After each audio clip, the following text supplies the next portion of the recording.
Okay, இன்றைக்கி நம்ம ஒரு குட்டி கதை தான் பார்க்க போகிறோம். என்னென்னா, ஒரு விவசாயிக்கிட்ட ஒருத்தர் அவங்க பொண்ணு கேட்டாராம். அந்த விவசாயி சொன்னாராம், என்கிட்ட 3 மாடு இருக்குது. அந்த 3 மாடை நீ எந்த மாடை அடக்குறியோ ஒரு மாடையாவது நீ அடக்கணும், அப்போ தான் உனக்கு பொண்ணு கொடுப்பேன்னு சொன்னார். சரின்னு அந்த விவசாயி என்ன பண்ணாரா, ஒரு மாடு முதல்ல அனுப்பிச்சாராம். ஒரு மாடு அனுப்பிச்ச உடனே அவர் பார்த்தோன்னே அந்த மாடு அப்படியே மாடு துள்ளி குதிச்சுட்டு அப்படியே குத்துற மாதிரி வருதான். ஐயோ, இந்த மாடு என்னால் அடக்க முடியாதுன்னு சொல்லிட்டானா. அப்புறம் அந்த மாடு எடுத்துட்டு போயிட்டானா. 2வது ஒரு மாடு இதுதான். அந்த மாடு துரு துருன்னு பார்த்து எப்படா வெளியே பாஞ்சு ஓடலான்னு இவனை பார்த்து அது பயப்படுதான். அதையும் அவனால் அடக்க முடியாது போயிட்டானா.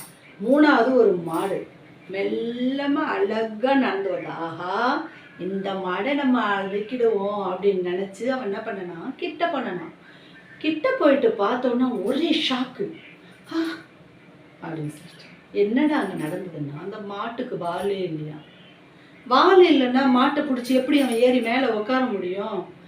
அப்போ அவன் அப்படியே பார்க்குறானா, ஐயோ நம்ம இந்த மாட்டை அடக்கலாம்னு நினச்சி அந்த 2 மாட்டை விட்டுட்டோமே, நம்ம தப்பு பண்ணிட்டோமோன்னா. இப்படி தான் எல்லாருமே முதல் வர சந்தர்ப்பத்தை நழுவ விட்டுட்டு பின்னாடி யோசிச்சு அடுத்தது பார்க்கலான்னு பார்க்கக்கூடாது.